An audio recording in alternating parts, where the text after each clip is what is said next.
Salam uşaqlar, 77-ci suala baxırıq. Dövrü sistemin əsas yarım qrup elementi olan X-in xarici energetik təbəqəsində bir tək elektron var. Onun baş oksidinin və uçucu hidrogenli birləşmənin formulunu müəyyən edin. Artıq uçucu hidrogenli birləşmə deyirsə, biz bilirik ki, bu deməli hidrogenlə əmələ gələn birləşmədə X qeyri-metaldır. Qeyri-metal uçucu da xaricində bir dənə elektronu olan 7-ci qrupdur.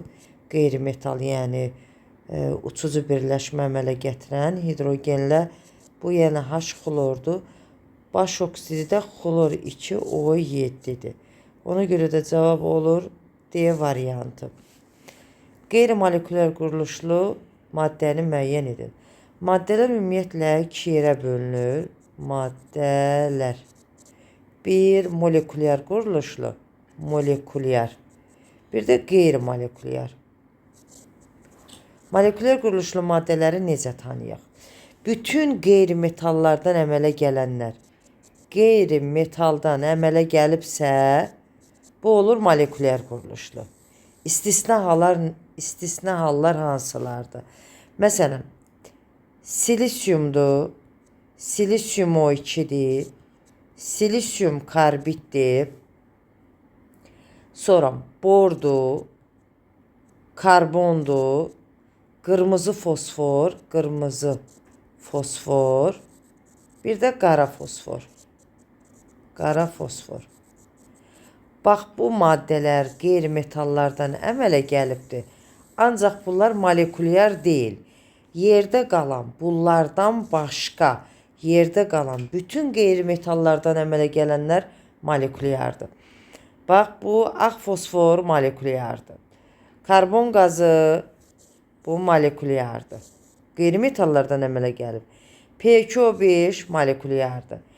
H3PO4 molekulyardır, amma qırmızı fosfor, bax, burada qırmızı və qara fosfor qeyri-metal olmasına baxmayaraq, onlar molekulyar yox, qeyri-molekulyar quruluşlu maddələrə aiddir. Cavab olur E variantı. 79-a baxırıq. Fiziki hadisə. Fiziki hadisə nədir? Maddənin forması və aqreqat halı dəyişir. Qrup uzun su bölünməsiyası. Fiziki hadisə budur. Kimyəvi hadisə dəmirin paslanmasıdır. Oksigenin ozona çevrilməsidir. Cavab olur burada D variantı. 80-ə baxırıq. Deməli, bizə verib hidrogen, oksigen izotoplarının əmələ gətirdiyi maddə H2O. Ancaq bura fikir verək, 2 qramlıq hidrogendir. 2-ni 2-yə vururam, 4 qram. Biri də 16-ya vururam, 16 qramlıqdır, 16. Bizim suyumuz oldu 10 qram. 10 qram, belə 20 qram daha doğrusu.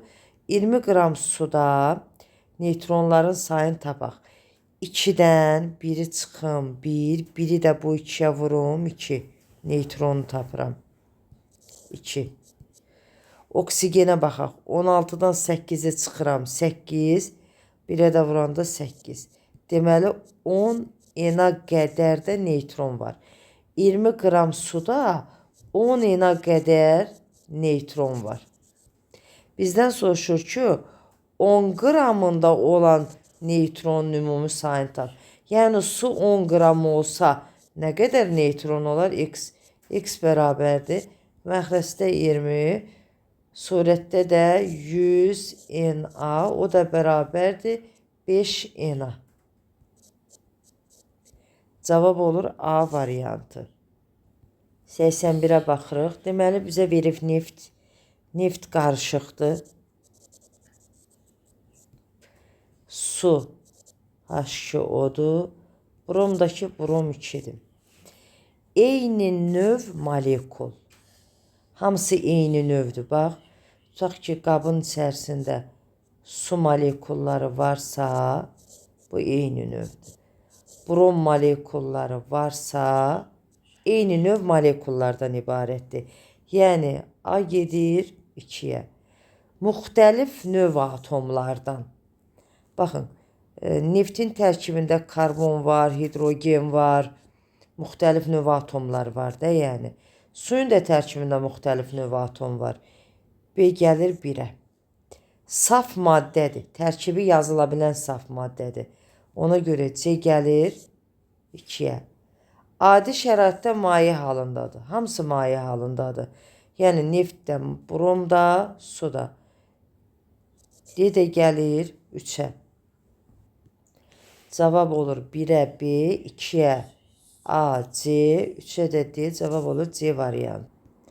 82-də bizdən soruşur ki, 2S üstü 2, 2P üstü 3 elektron formuluna malik. Bunun əvvəlini yazaq. 1S üstü 2, 2S üstü 2, 2P üstü 3.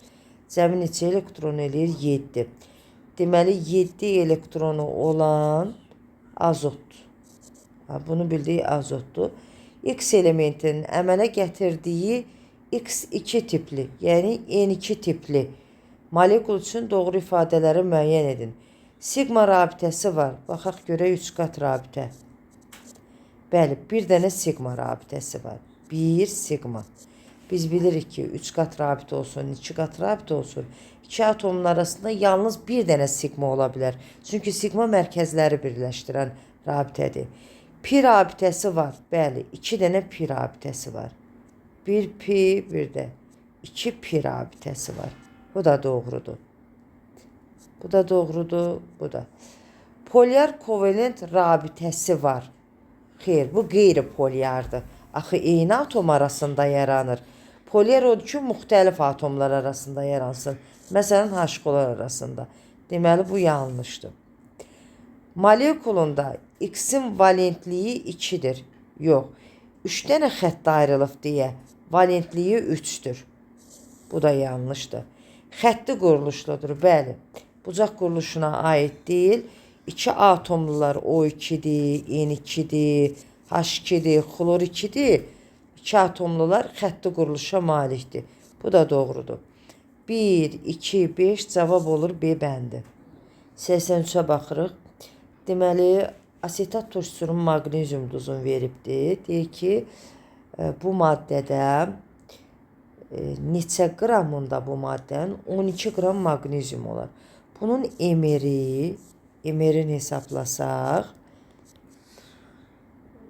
CH3CO 2 dəfə maqneziumun emerini hesablayım.